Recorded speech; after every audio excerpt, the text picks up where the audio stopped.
Bueno, hermanos, como leíamos en este texto, el salmista expresa ese deseo y ese deleite por la palabra de Dios. Y es que la palabra de Dios es el instrumento vital de importancia para nuestras vidas.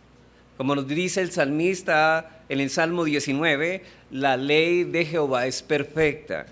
Lo que implica es que la revelación es suficiente, inmutable y completamente fiable. En ella Dios ha proporcionado cada principio necesario para vivir con un propósito en esta vida y en la eternidad.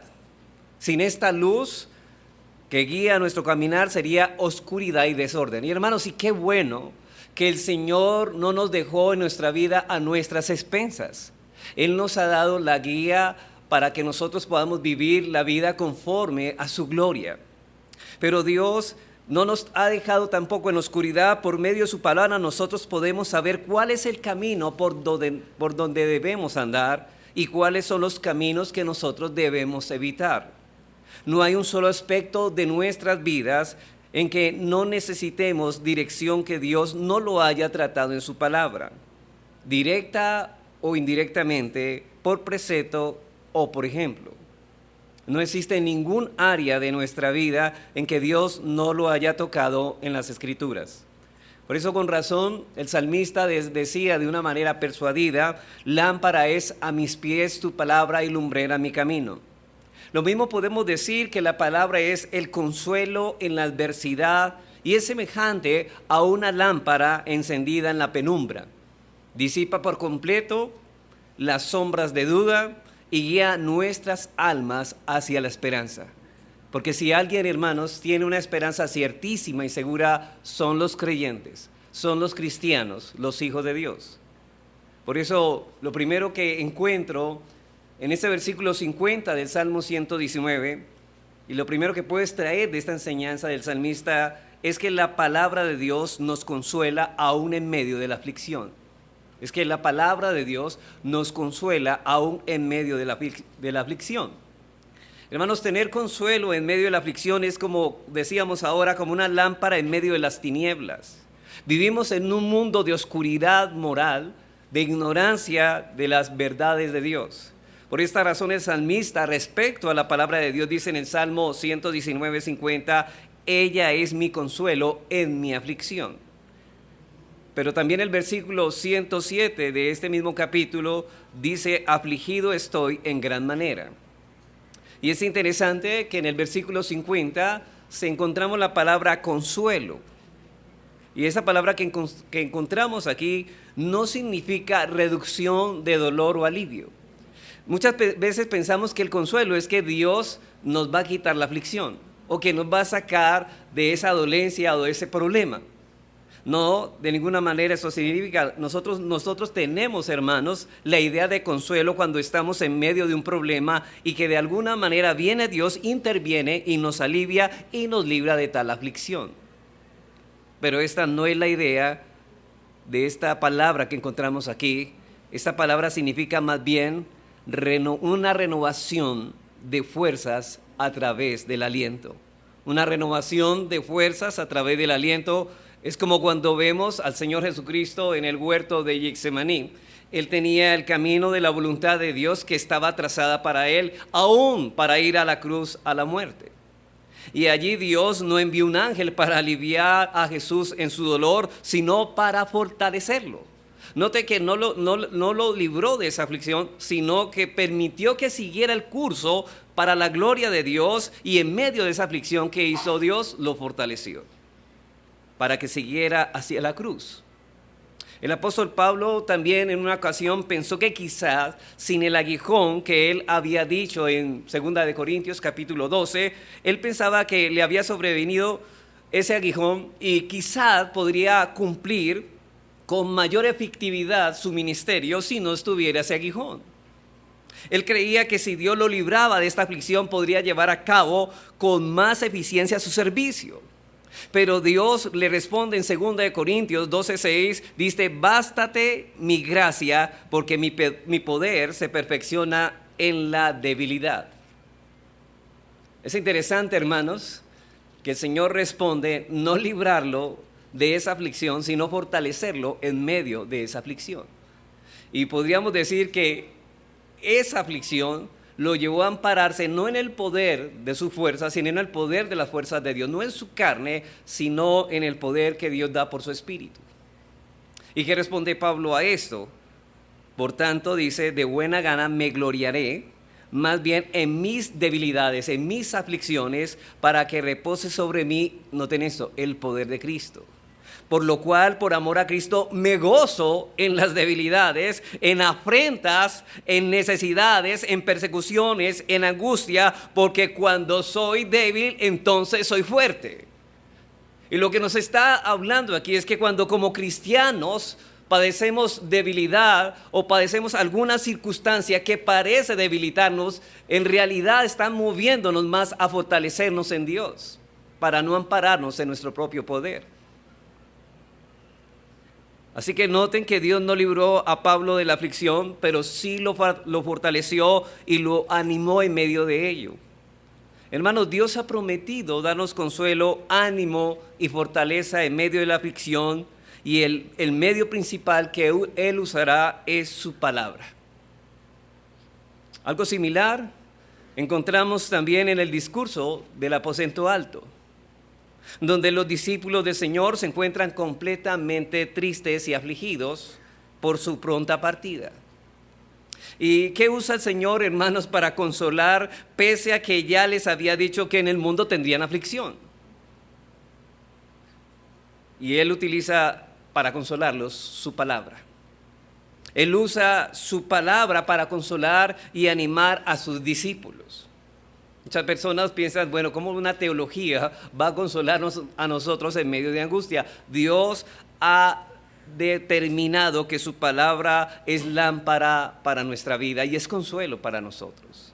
Y esa palabra es la que el Espíritu Santo usa para consolar nuestro corazón en medio de cualquier circunstancia que venga a nuestras vidas. El Espíritu es el consolador. ¿Y qué utilizará Él para consolarnos? La palabra que Él mismo inspiró. Así que la teología no es para estudiar en una academia y decir que uno es muy inteligente y que sabe mucha Biblia. No, eso es lo que Dios usa para traer consuelo al corazón atribulado. Y hermanos, si estamos atribulados, tenemos un Padre en los cielos que cuida de ti como la niña de sus ojos, y va a usar su bendita y gloriosa palabra para ello. De modo que el consuelo aquí no significa aliviarnos del dolor, es fortalecernos en medio del aliento. Dios, por medio de su palabra, nos alienta para seguir adelante la vida cristiana. Tenemos una carrera que tenemos que seguir hasta que lleguemos a la meta, hasta que lleguemos, proseguimos a la meta, como decía Pablo, es nuestro supremo llamamiento. Y en medio de ese llamamiento, en medio de ese transitar por ese camino, va a haber aflicciones. Pero sabe, Dios ha dicho, nos va a consolar y nos va a fortalecer aún en medio de cualquiera de estas circunstancias, para levantarnos en toda circunstancia y aún en medio del dolor y la aflicción. El salmista no dice, y note que aquí él no dice en nuestro texto, en el versículo 50, no dice, ella es mi consuelo sin la aflicción, sino más bien, ella es mi consuelo en mi aflicción. En mi aflicción. Por eso es que el salmista continúa y dice, ella, tu palabra, es mi consuelo en mi aflicción, en medio de la aflicción. ¿Por qué? Porque tu dicho me ha vivificado. Porque tu dicho me ha vivificado. Es como si el salmista dijera, Dios, tu palabra me ha confortado, porque ella ha sido mi aliento en medio de la aflicción. Ella es mi consuelo en mi aflicción, porque tu dicho me ha vivificado. Es decir, tu palabra es mi consuelo, o bien que tu palabra me haya vivificado ha sido mi consuelo. O quizá que la esperanza que Dios le había dado a través de su palabra le había vivificado aportándole consuelo.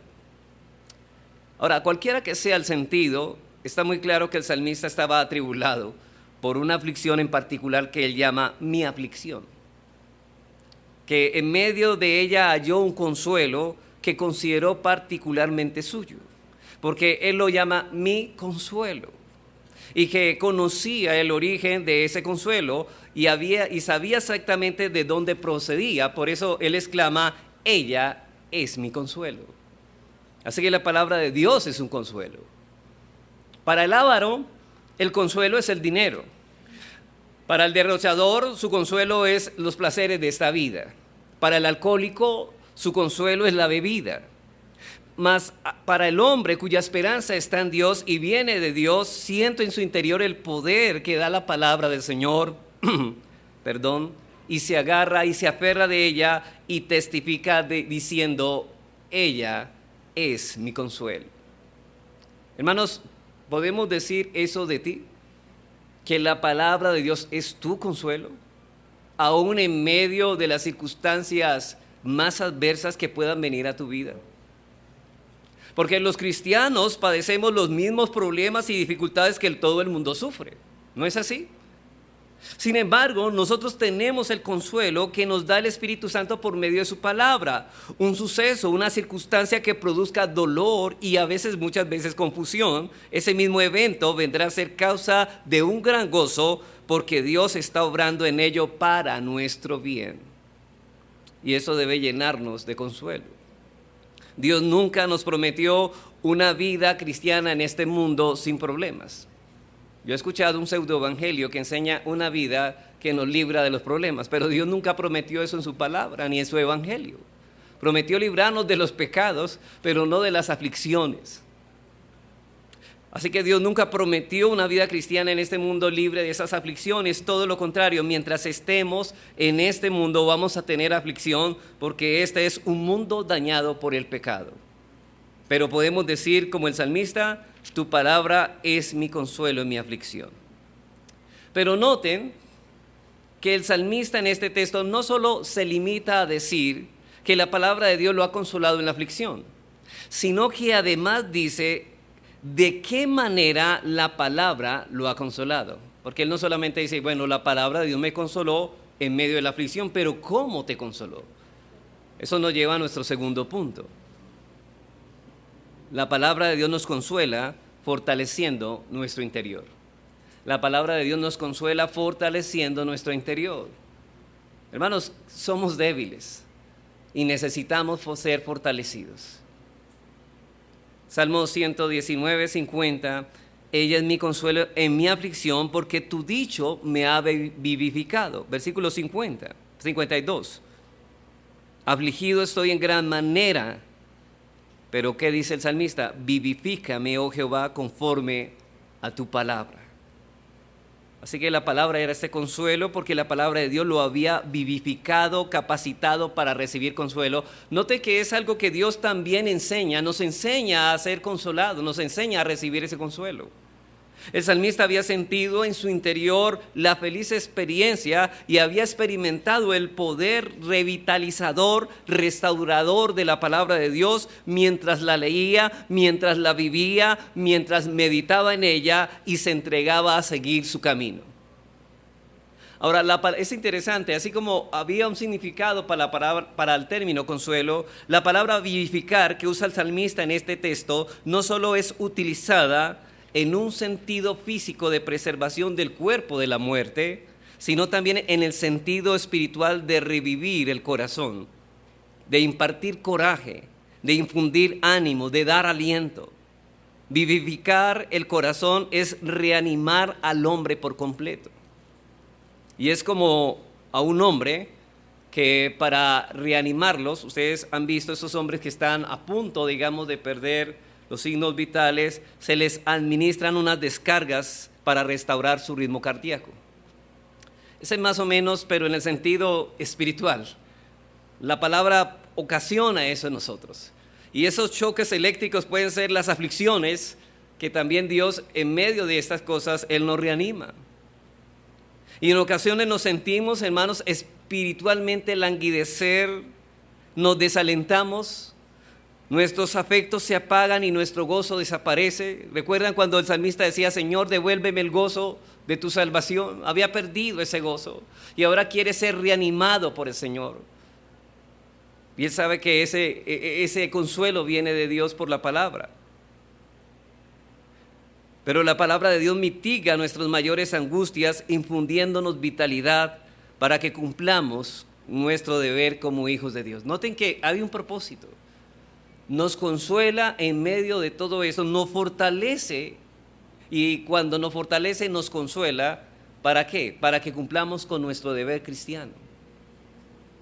Dice el puritano Thomas Manton al respecto, dice: otros consuelos terrenales no hacen sino tapar superficialmente las heridas, que se gangrenan por dentro, haciendo que el dolor sea todavía más intenso.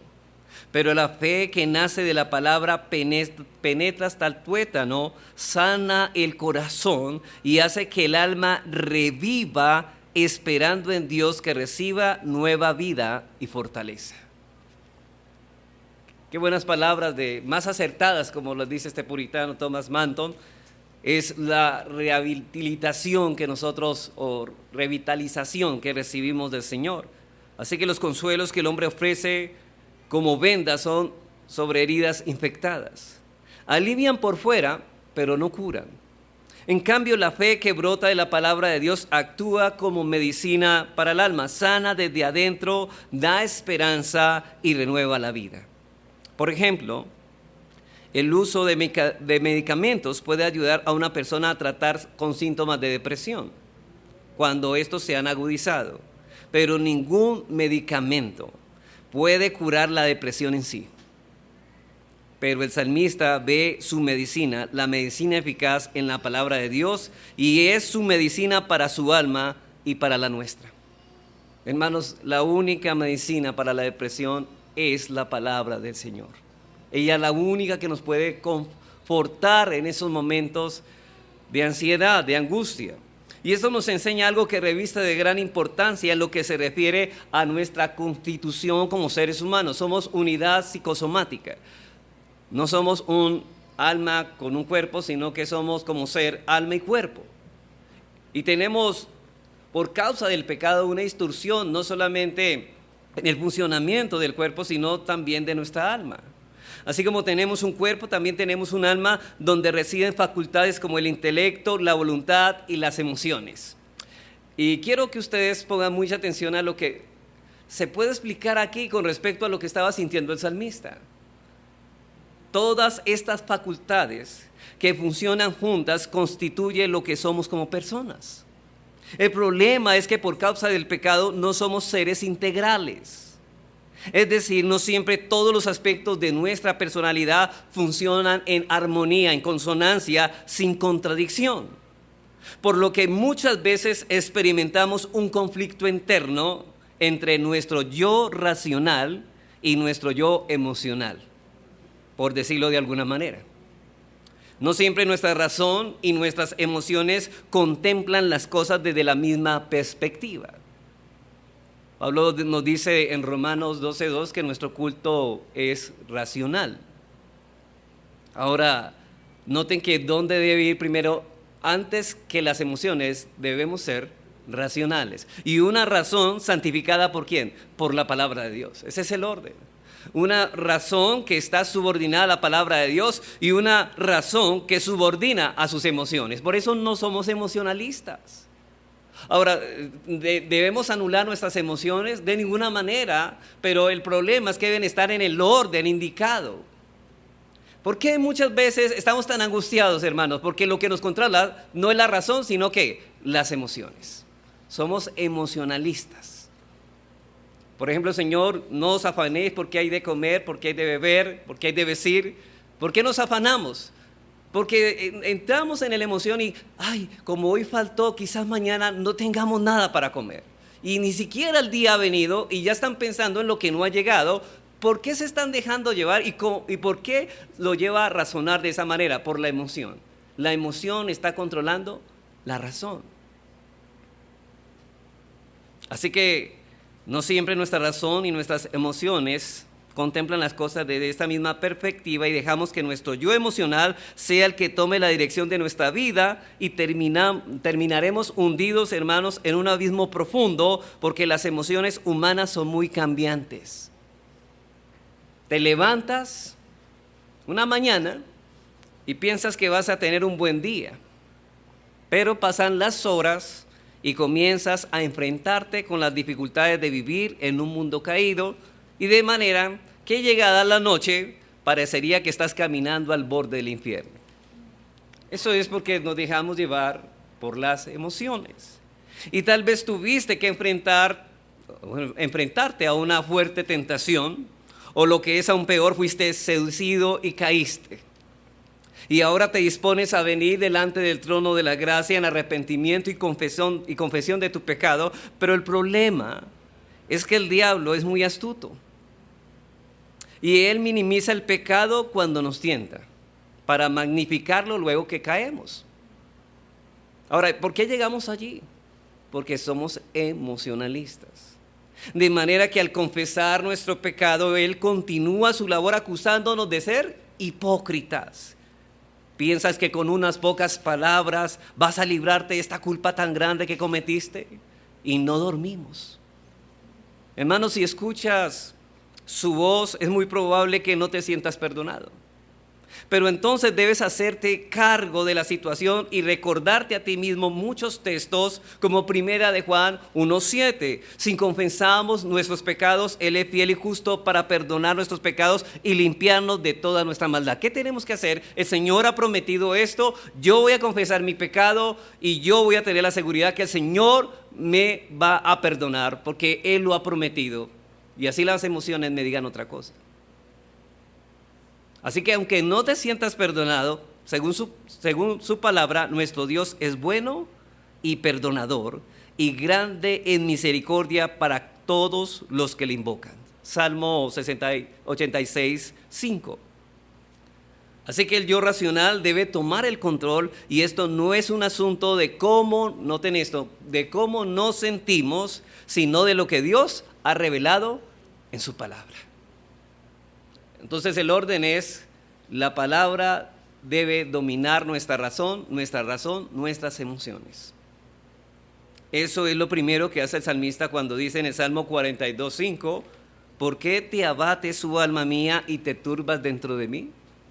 Espera, noten lo que dice él, espera ¿en quién? En Dios, porque aún he de alabarte, salvación mía y Dios mío. Él pone su razón por encima de las emociones. Él se daba cuenta de que la causa subyacente de su situación angustiosa era la incredulidad. Hermanos, ¿cuántos de nosotros sabemos muchos textos bíblicos y los tenemos en la mente? Y precisamente entonces, ¿por qué estamos tan desconsolados o en un momento de aflicción tan afanados? Porque no estamos aplicando, estamos creyendo lo que Dios nos ha dicho. O quizás no estamos meditando y no estamos asimilando lo que el Señor a sí mismo nos ha dicho en ese versículo. El conocimiento que tenía de Dios este salmista y de sus promesas no lo estaba controlando. Ese es el problema. Nos controlan más las circunstancias que la palabra del Señor, lo que Dios nos ha dicho. De manera que había dejado de esperar en Dios. Y yo sé que si la fe brota de la palabra de Dios,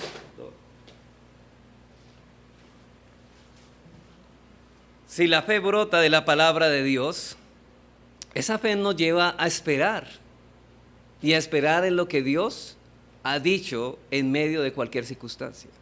Y eso es lo que nos fortalece, eso es lo que nos llena de fuerza en nuestro interior, eso es lo que nos transforma. Nosotros debemos renovarnos cada día. Esa era la oración de Pablo también allá en Efesios capítulo 3, que sean fortalecidos en el hombre interior. Y Dios va a utilizar su palabra para fortalecernos. Si el Dios soberano y todopoderoso es mi Dios, y ese Dios ha hecho un pacto con su pueblo de no volverse atrás, de hacerle bien, entonces ¿por qué me deprimo? ¿Por qué me angustio? ¿Por qué esta turbación que siento dentro de mí? Es precisamente en ese momento cuando debemos tomar la determinación de no permitir que la duda se adueñe de nuestro proceso de pensamiento y traer a nuestras almas la palabra. Atraer a nuestras mentes lo que conocemos de la persona y las obras de Dios reveladas en las Escrituras. Pablo nos dice en Romanos 8:28, un texto que todos ustedes conocen: sabemos que a los que aman a Dios todas las cosas ayudan a bien. Pero hermanos, ese versículo lo dice todo. Pero ¿qué pasa en medio de la aflicción? Parece que dijéramos, todas las cosas buenas nos ayudan bien, menos las malas. No, todas las cosas son todas. Eso es algo que el creyente sabe porque Dios se lo ha revelado en la palabra de Dios, pero no siempre se aplica en el momento oportuno. En el momento de la aflicción, ¿qué es lo que más cometemos? Olvidamos lo que Dios nos ha dicho. Ese es el problema. Quizás no estamos meditando como deberíamos estar meditando continuamente. Por eso el salmista dice en el Salmo 119, 52, note lo que dice: me acordé, oh Jehová, de tus juicios antiguos y me consolé. El problema es que no se había acordado, se había olvidado, pero una vez lo trajo, es que Dios está trabajando en medio mío, en medio de todas estas circunstancias, y dice ahí, me consolé. Y es importante que él dice, me consolé. Bueno, el consuelo luego viene de Dios por medio de sus palabras, sí, pero nosotros debemos esforzarnos por buscar el consuelo de Dios. En medio de la aflicción debes detenerte a considerar, hermano, por favor, en el medio de cualquier situación que venga a tu vida, por muy dura que sea, detente a considerar quién es ese Dios que se nos ha revelado en las Santas Escrituras y mirarás que cualquier problema es tan pequeño delante de su presencia. Él es el Todopoderoso, es el Dios de verdad que siempre cumple sus promesas, el Dios que nos amó con gran amor, que envió a su propio Hijo a morir por todos nosotros, los que hemos depositado su fe en Él. El Dios que en este mismo momento está actuando en tu favor, aunque tú quizás no lo percibas, que está obrando en tu vida, aunque la neblina de la aflicción esté obstaculizando tu visión. Debes recordar que todas las veces que Dios está actuando y lo hace para tu bien en cualquier circunstancia, aún en las más difíciles, y recuerdas que existen demasiados motivos para que en medio de cualquier aflicción des gracias a Dios, y motivos que tal vez has perdido de vista por enfocarte únicamente en la dificultad y no en lo que Dios nos ha revelado en su palabra. Debemos decir como el salmista, me acordé, oh Jehová, de tus juicios antiguos y me consolé. Así que, hermanos, la palabra de Dios nos fortalece en nuestro interior, poniendo armonía en nuestras facultades para experimentar consuelo divino. Y es esa misma palabra el instrumento que el Espíritu Santo de Dios utiliza para fortalecer nuestro corazón y consecuentemente consolarnos. Ahora, ¿qué dice el salmista? Ella es mi consuelo en mi aflicción, porque tu dicho me ha vivificado. Así que Dios usa su palabra para consolarnos en medio de la aflicción y nos consuela fortaleciendo y avivando nuestro interior. Pero esa fortaleza y aliento viene a nuestros corazones cuando nos deleitamos, noten aquí, en la palabra de Dios. Esto nos lleva a nuestra tercera enseñanza. Mire que hay un escalón y donde viene la causa de nuestro consuelo. Nos deleitamos en la palabra de Dios. Esta palabra nos fortalece, tenemos que deleitarnos en ella. Esa palabra nos fortalece y cuando somos fortalecidos somos ¿qué? Consolados. En tercer lugar, el deleitarnos en la palabra de Dios fortalece y alienta nuestros corazones y así somos consolados en la aflicción. El deleitarnos en la palabra de Dios nos fortalece y alienta nuestros corazones y así somos consolados en la aflicción. Salmo 119, 92. Si tu ley no hubiese sido mi delicia, ya en mi aflicción hubiera perecido. Es allí, hermanos. Todo comienza en deleitarnos en lo que Dios nos enseña su palabra. Así que con estas palabras el salmista nos expone claramente la grave y difícil de la situación que había atravesado y a la que hace referencia. Acosado y hundido, su aflicción había llegado a tal punto que se veía al borde de la muerte. Y el motivo parece ser la combinación de presiones internas y externas. No solamente venían de afuera, sino que también brotaban de dentro. Persecución desde afuera y tensión por dentro. Por eso el reformador Wolfgang Musculus hace el siguiente comentario al respecto. Él dice, David hace esta afirmación en referencia a delicada situación que vivió cuando era perseguido por Saúl y se vio obligado a refugiarse entre los filisteos y a menudo a esconderse en las cuevas del interior de la tierra y las grietas de las rocas. Es muy probable, afirma, que llevaba con él el libro de la ley y su lectura mitigó y alivió sus penas, evitando contaminarse con los paganos y sus supersticiones. Note que el mismo salmista que escribió este Salmo 119, 50 y 52 está hablando de que es en ese momento de presión cuando él tenía el libro de la ley y meditaba, leía en ese libro y esto, él se deleitaba y ese deleite hizo que el consuelo viniera. ¿Y qué fue lo que trajo el alivio cuando nada más lograba aportarle consuelo? La ley de Dios. Y una vez superada la prueba, valoraba el alivio recibido y expresa su gratitud a Dios por el mismo, dejando constancia, guía y alimento a otros. Dice, si tu ley no hubiese sido mi delicia, ya en mi aflicción hubiera perecido. Así que, hermanos, escudriñar la palabra de Dios y deleitarse en ella es para el creyente afligido el mejor antídoto contra la depresión y la ansiedad y el afán. No hay otro remedio más efectivo. De hecho, es el único. La palabra de Dios es ungüento curativo para el santo dolorido, es el elixir vivificante para el que agoniza y medicina preciosa para evitar que el pueblo de Dios perezca en tiempo de aflicción. Y fue ella, hermanos, quien sostuvo también a Jacob, evitando que se hundiera cuando su hermano Esaú avanzaba con ánimo para destruirle. ¿Se acuerdan? Dice en Génesis 32, versículo 11 al 13, decía Jacob a Dios, líbrame ahora de la mano de mi hermano, de la mano de Esaú, porque le temo, no venga acaso y me hiera la madre con los hijos. Y dice en el versículo 12, noten lo que él dice, y tú has dicho, yo te haré bien. Noten que él está deleitándose en lo que Dios dice, yo te haré bien, escucha de Dios. ¿Y qué pasó en el versículo 13? Y durmió allí aquella noche. Y yo podría decir, bueno, como un bebé. Bueno, no como un bebé porque los bebés se despiertan muchas veces en la noche. Bueno, durmió tranquilo, digámoslo mejor. Pero lo cierto es que la tranquilidad y una conciencia de lo que había contemplado, de lo que Dios había prometido, y sabiendo que Dios estaba trabajando en todo eso lo llevó a descansar a él. Hermanos, qué bueno es cuando cada vez que reposamos nuestros cuerpos, nuestra conciencia también descansa en el Señor. Que la palabra del Señor sea nuestra almohada al dormir, al descansar.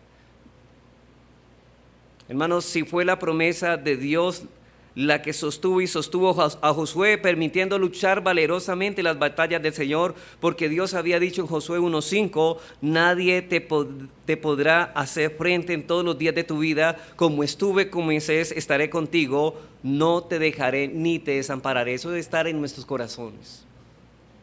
Ciertamente, hermanos, la lectura de las Escrituras es lo más deleitoso y consolador para un verdadero creyente. Pero noten, hermanos, que confortarnos para la palabra del Señor solamente es para los verdaderos creyentes. Un siervo del pasado dijo con mucha razón, ¿acaso no trae consuelo a nuestro corazón leer las cartas de nuestro Padre terrenal, aunque sean escritas y enviadas hace muchísimo tiempo? Él está hablando de un Padre terrenal que le enviaba cartas, eso ya no se acostumbra hoy, ¿no? Pero antiguamente se enviaban cartas y él dice que se deleitaba con las cartas que él le enviaba desde lejos, su padre. Dice él, con qué cuidado y delicadeza las guardábamos en un cofre, con cuánto deleite las sacábamos del cofre, de cuando en cuando las leemos de nuevo, y qué enorme tristeza sentimos si las perdemos o extraviamos. Y si tan grande es el amor sentimos hacia nuestro Padre terrenal, ¿sentiremos menos hacia nuestro Padre celestial? ¿Acaso no se alegrará nuestro corazón y nuestros huesos reverdecerán como la hierba tan a menudo como leemos el testamento y la última voluntad de nuestro Redentor, a través del cual sabemos lo mucho que hizo por nosotros, lo que hace y continuará haciendo hasta que nos juntemos con Él por toda la eternidad? Y Él no dice por un momento, hasta la eternidad. ¿Quién nos separará del amor de Cristo? Nada, absolutamente nada. Y esto quiere decir que aquellos a quienes la lectura de la santa palabra de Dios trae verdadero deleite son auténticos hijos de Dios, nadie más. Porque únicamente ellos están capacitados para asimilar el consuelo de la palabra. Por eso dice el apóstol Juan en 1 Juan 5 que los que han nacido de Dios le aman y le aman guardando sus mandamientos, y sus mandamientos no son una carga, no son gravosos, porque ellos se deleitan en la ley de Dios. Pablo dice de manera similar en Romanos 7:22 que en el hombre interior se deleita en la ley de Dios. Solo ellos han sido iluminados para discernir las verdades espirituales y los consuelos que tienen, iluminados de una manera distinta a todos los demás. El hombre natural no capta las cosas que son del Espíritu porque para eso es locura, y no las puede conocer porque se han de discernir espiritualmente. Él espiritualmente está muerto, pero nosotros tenemos el Espíritu. Solo los verdaderos creyentes valoran la palabra de Dios por encima de las demás cosas, lo cual les capacita para recibir consuelo de ella. Solo ellos tienen sus corazones y conductas conformados a la palabra de Dios, los cuales los hace aptos para sacar de ella el consuelo. Porque los que, dice Pablo en Romanos 8, porque los que son conforme a la carne ponen su mente en las cosas de la carne, pero los que son conforme al Espíritu en las cosas del Espíritu. Los consuelos de la palabra son espirituales. Solo el corazón espiritual, en la medida que es renovado por la gracia, puede saborearlos y deleitarse en ellos. Y el deleite que el pueblo de Dios halla en la palabra es un privilegio peculiar, específico, de cuantos forman parte de él, y la palabra cuenta con los consuelos necesarios y precisos para deleitar a cada uno de sus componentes.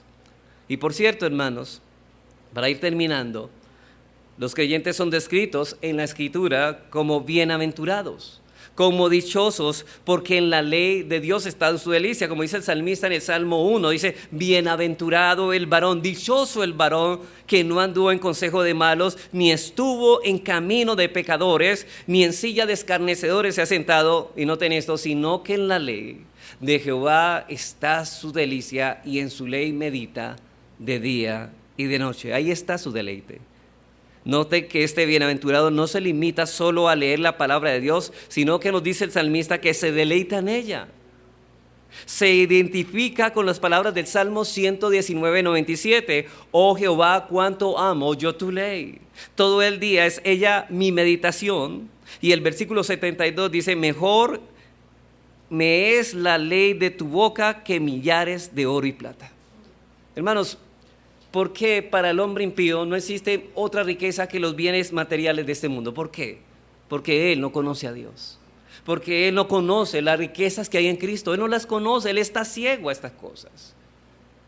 De modo que no es un mero interés académico lo que brota del creyente, ni es simplemente el deleite por la mera literatura. Se trata más bien de un deleite de contemplar en las páginas de las Escrituras la gloria del único y verdadero Dios, de sus atributos, sus obras. Su deleite es encontrarse con Cristo, el Dios encarnado, y cómo se va desarrollando ese extraordinario plan de redención desde Génesis a Apocalipsis, en una coherencia que muestra de principio a fin la marca indeleble de su inspiración divina.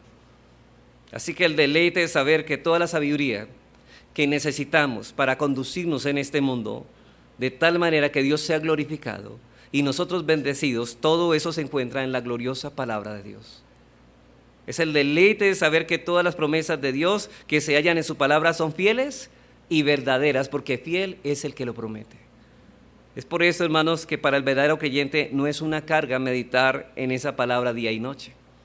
Aquel que es bienaventurado lee regularmente las Escrituras, escudriña las Escrituras, las memoriza, las guarda en su corazón, porque él sabe que eso debe ser una prioridad en su vida, que nunca puede estar tan ocupado como para descuidar este alimento vital que su alma urgentemente requiere. Y yo sé, hermanos, que por muchos que ustedes están ocupados no olvidan su comida física. Y se afanan muchas veces, que tengo que trabajar mucho y entonces voy a comer. Pero hermanos, ¿cuántos de nosotros no le damos tanta importancia al alimento espiritual que necesitamos para poder cumplir con nuestros deberes espirituales? Así que, hermano, te pregunto, para terminar.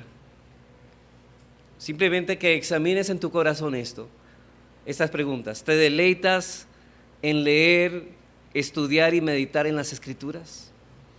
Realmente para ti hay un tiempo que es prioritario y ese tiempo es sagrado en el cual vas a dedicar a hacer todo esto.